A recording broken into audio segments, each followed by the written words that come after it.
Well, we certainly had that big cold snap here that rolled in today. And if you were up early this morning, you maybe got to see a little orange and red sky sunrise that captured by Warren Fault and Jolly View. Now let's take a look from another perspective, looking off to the east this morning, as seen from Jim Carpenter here in Albemarle. Certainly a beautiful and fiery sunrise sky. Of course, the clouds won out and we were left with much colder temperatures as expected. We ended our 9 consecutive stretch of above average temperatures today, and that 45 is a little deceiving. That actually occurred at midnight. We held in the 30s throughout much of the day. Big difference from our run of 60s we got to enjoy for Christmas Eve and Christmas Day. Right now, most numbers are in the upper 30s, and they shouldn't change a whole lot as we go through the rest of this evening and tonight. And you can look at regional numbers as well. Look at the 24-hour temperature change, continuing to show at least 20 degrees colder than where we were on Thursday evening.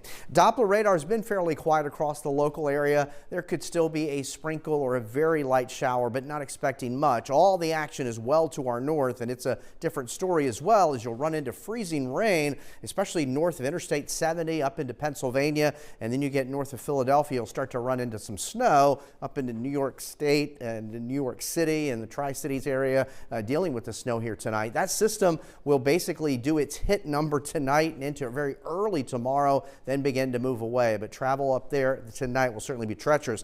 Temperatures here for the overnight then for most of us in the upper 30s, and we'll likely see some clearing taking us into the early morning hours of Saturday. Now, temperatures tomorrow for most locations in the 50s. That's above average. However, farther north and east, you may hold on to 40s throughout the course of the day, so a little cooler north and east. So the weekend overall is nice. It'll be mild tomorrow and still mild on Sunday, but the brighter of the weekend days will be Saturday. A lot more cloud cover here on Sunday. I think the rain really gets in here late Sunday night, but more likely on Monday. There's kind of a snapshot Sunday night, but then on Monday, we're ahead of an Arctic front. That'll bring a few showers in here Monday morning, and temperatures will be the warmest in the morning before they start to tumble. We're really looking at rainfall amounts not so great, generally less than 1/4 of an inch, but temperatures could top out well in the 50s and even low 60s across the immediate area. So this system will exit here tonight as it moves off to the east. A weak area of high pressure will build in behind. Most problematic area through the holidays has been through portions of the west coast, still dealing with heavy snows in the Cascades and the Sierras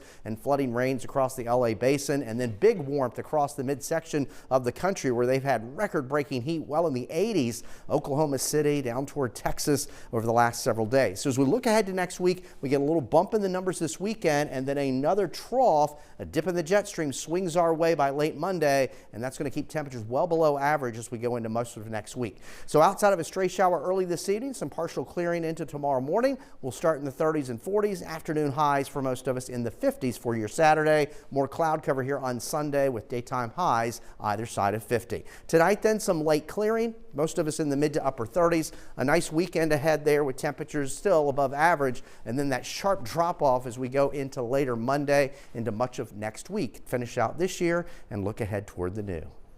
All right, Eric, thank you. Thank you so much.